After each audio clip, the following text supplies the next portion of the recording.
Like and also even on the offensive side, I forgot about Antonio Brown getting hurt. I mean, he played out there with a torn hamstring or something crazy, right? Some torn calf muscle or something. Right. You know, he got out there and performed. Yeah. You know, so no, you don't fire this dude, man. You tripping? Like, I understand that you want to win the Super Bowl. Tomlin has got you guys a Super Bowl already. I think he lost one too, right? He's like 1-1 in Super Bowl, right? So he's got there. He's got a Super Bowl ring, you know. And then also, the Steelers don't fire coaches. Since when did the Steelers start firing coaches? You know, they don't fire coaches. You know, they have, 3 or 4 head coaches in their entire history of the organization? Like, no, you don't fire Mike Tomlin. Come on. Like, it's ridiculous. Mike Tomlin is a lifer there. He's going to be a lifer. You allow him to fix stuff and make it better. The Steelers will be fine. They need, like I said, they need to make some fixes on the defensive end. You know, some cornerbacks. You know, and they've already started with the youth movement. You saw T.J. Watt playing. He's starting. So, you know, you just have to bid your time, man. You know, and they just get some bad breaks. You know, this year it was the Jags. The Jags had their number. You know, out of majority of the teams in the league, you know, like the Jags just had their number. You know, so you know you got to roll with the punches and take it for what it is. You know, but Tomlin is a great coach. He doesn't need to go nowhere. And as you said, who else do you go get? Who you gonna go get? You know, yeah, who you gonna go get? I mean, this wasn't the issue when they won the Super Bowl against the Arizona Cardinals, against the former offensive coordinator for the Pittsburgh Steelers when they brought in Mike Tomlin, right? So, I mean, there's nobody that you can go get that's better than Mike Tomlin, with the exception of like Bill Belichick, right? And Bill Belichick ain't on the market, so no. Let's just he may be, Knicks but he's not right now.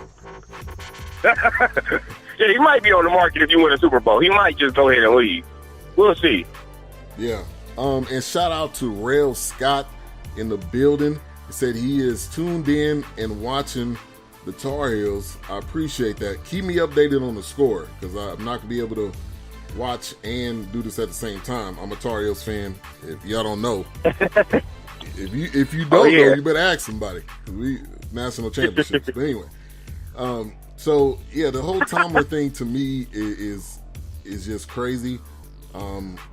Now we don't. Somebody said in the chat room we don't have football today, but we do have it tomorrow. Got 2 great games. I think it's going to be exciting. I can't wait. The next topic I wanted to talk about. Oh, go ahead.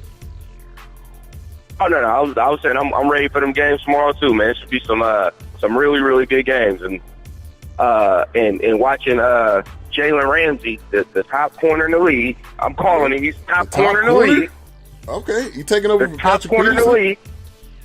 Man, the top corner in the league, Jalen Ramsey, locking people down. I want to see him against Gronk tomorrow. I'm ready. I'm ready to see that matchup. Okay, all right. I mean, me being a Cowboys fan, I'm starting to wonder, should we have taken him instead of Zeke? They were right there for the taking. I mean, we could use a corner right about now. But I can't go in the past. I can't go in the past and change anything, so I'm not gonna whine about it. But you know, it is. Hey, Zeke is a rare talent, though, man. Zeke is a rare talent. So but yeah, you definitely, if you can get a corner that can cut off half of the field, you know, as a rookie, probably should take him. Probably. Yeah. All right. So next topic, the Petrino documentary. I seen a preview for it on, I think it was on Bleacher Report. First of all, this is not funny at all. This is not a funny situation about what happened. But when you watch the preview, they have Al Pacino playing Petrino. Al Pacino playing Petrino. And to me, it was I think that was a great fitting for them to get Petrino to do it. But there was a clip in the preview that had some guy that was playing Sandusky. And Sandusky, like, closed the door, or he's, like, getting on the elevator, and he's, like, standing next to a kid, and he's got, like, this smirk on his face, like, yeah, I'm getting ready to do something that I shouldn't be doing to this kid. Like, I mean, to put that in the preview, you already know this is going to be controversial. There's going to be some truth. There's going to be some lie in it. But it's going to be good. But if y'all haven't seen that preview, go see it. HBO is going to be doing it. But I wanted to get your thoughts on the Petrino story, especially with Al Pacino going to be the one playing him. So I am not with this, man. It's not. You can't win either way with this one. It's going to be bad. I mean, let's not damage this dude's legacy, man. Like Paterno at Penn State, was a great coach. He won championships there. He developed a lot of players that went to NFL. A lot of men, things like that. I totally hate when Hollywood, when film, when they take these stories, man, and they just write the negative, like they gotta sell the negativity. You know what I'm saying? So nobody ever knows if Paterno really knew what Sandusky was doing. But I'm sure that this film is going to portray it as if Paterno knew what Sandusky was doing. And I think that's not fair to his legacy at all, man. Like, and I mean, you think about all the stuff that they did to him at the end before he passed away, I think they removed his statue and some more stuff. Like, I mean, they did him pretty bad. So, it was a serious fall from grace, as a coach and just as a person. I think, he seemed like a man about integrity and things like that. And it was something that he spoke about with his players, and majority of his players have said the same thing. So, I just hate that. I just hate that they're going to portray him like this. Like, make a film about Sandusky. Like, that's fine. If you want to make a film about Sandusky, the pedophile, go ahead and do it. You know what I'm saying? Like, and talk about that. But I just hate that they're going to link this to Paterno and everybody else. I hate that, man, because it's dragging everybody down. Yeah, and here's the thing, though. His legacy is already tarnished. They've already ripped it up, tore it up, threw it in the trash. Yeah. It's already over with. So now they are going to add more to it. But I agree with Real put Scott. The stamp on it. Yeah. They're going to put the stamp on it. Real Scott in the chat room says negativity sells more than the truth because it's more entertaining. You're 100% right. It's going to sell, and it was going to happen, though. I think that they were going to do this anyway. Every single person that is prolific or big, they're going to get some type of documentary. Now, it's in bad timing for Petrino because of everything that happened, because he already passed, because Sandusky's in jail. So it's going to be a hot mess. Let's all just be honest. We already know it's going to be a hot mess. It's going to be throwing everything, probably trying to throw more people under the bus. You're going to try to figure out who's covering who, who's going to be playing who. It's going to be, and HBO, I think it was almost saying that they weren't supposed to do this, or I thought it was going to get scrapped. But now it looks like it's a full go. So, and you know who else gets hurt in this? Penn State. Like, Penn State athletics, the football team, they're just getting back to that point where they're competitive.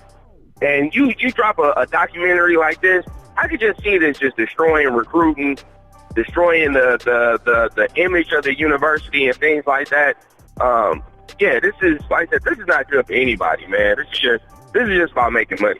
That's all this is about. It ain't even really about telling a story. It's just about making money, And as what's his name in the chat room? Sorry, as he stated, negativity sells. He's right. It sells, and and people tune in just to see somebody fail. Like, they love to see people fail, which is crazy. That us as a society like to see people fail. Like, so, man, it's gonna suck all the way around, man. Yeah. I hope it burn up. I hope the show flop and everything. Man, I hope it do, but I know it probably won't because people love stuff like that, man. Yeah. I mean, you look at the this OJ thing has been over with for I don't know how many years. It was like 95 Like we were in class Man, it was watching the verdict. Was it? I think that was like 90, I think it was 95 or whatever. 94, 95, somewhere around there. They was just was in Miss Smith class. Right, exactly. And like I always say, me and Tyjun go way back. We were in like the 9th or 10th grade watching the verdict. But I brought that up to say, how many documentaries have we seen about OJ? How many have we seen? We seen there was one on Fox where Cuban Jr. played him, which that one was actually hilarious. They had one with ESPN. They and this is just what it is. Now, to the flip side of it, Big L says the truth hurts in the chat room, which it does. I just wonder how much with Petrino not really being able to defend himself. I don't know. I don't clearly remember what exactly he said, but the guy died. So obviously it was something that I think it probably broke his heart to him dying. But yeah, I think so as well, because he trusted Sandusky. You know, he trusted Sandusky to be doing the right thing with kids, and he had worked with him for years. So I'm sure it did break his heart, like to find out that Sandusky was doing all that to so many players, you know, and so many people, so many males on the campus, you know. So I'm sure it really damaged him. But I stay with the idea or the belief that I don't think he truly knew what was going on. I really don't. Yeah. And I don't know if I don't think we'll ever truly know the absolute truth. I don't think anyone's going to tell it. Because at this point, with this documentary coming out, I don't know. But I will say it's going to come out. It's going to happen. They already got Al Pacino playing them, so it's going to go down. But shout out to DJ Knox in the chat room, RC in the chat room. We got a huge announcement today. I'm gonna keep saying that, and I will say it sooner or later in the show. But huge announcement. Also, who you got in the Super Bowl. But the next topic I wanted to get to, the NCAA free transfer rule. This is something that has a potential to happen. It could happen in basketball first, football second. But if you think if any player could possibly transfer to any school, recruiting has a whole new name, and they're gonna have to hire someone to basically recruit players from other teams. I heard about this week. It is not officially done yet, but I do think it can happen. I do think it has a strong possibility of happening. But I wanted to get your thoughts on it. How is this going to change the landscape of NCAA if this does go down? Yeah, I think this is, I definitely think this changes the entire landscape as well. I mean, so not only are you recruiting, prior to a player going to a team, but as you stated, like, you're going to have people that's going to be trying to recruit players off of other teams. You know, and when you look at teams like, for example, Alabama. Well, Alabama might have five running backs that could start anywhere in the nation. You know, all it takes is for one person to get in that player ear and be like, you know what? Why should Alabama? Come on over to Georgia. You know, we need a running back. We'll give you the starting spot. And now what you end up having is you have players that are consistently moving and changing the outcome of an entire conference, you know? I mean, you think, you know, maybe a team is just a running back away and can pillage your running back from another team. Or maybe a team is a quarterback away from being competitive and can pillage another quarterback. And then when you look at basketball, that just, you know, you think about teams like Kentucky that be loaded with first-round talent. You know, some of those players leaving after the first year to go somewhere else and link up together on another team. Like, these are, you know, like, with changing that rule and making that available, like, I think that you would end up seeing a lot of movement in college sports. And I don't know if that's a good or a bad thing. That could be a good thing because it can create more parity. But it could be a bad thing because as a coach, you want a commitment from the players that you're bringing in, you know, and that might be 2 years, 4 years, however many years. But when you bring in a player, your mindset is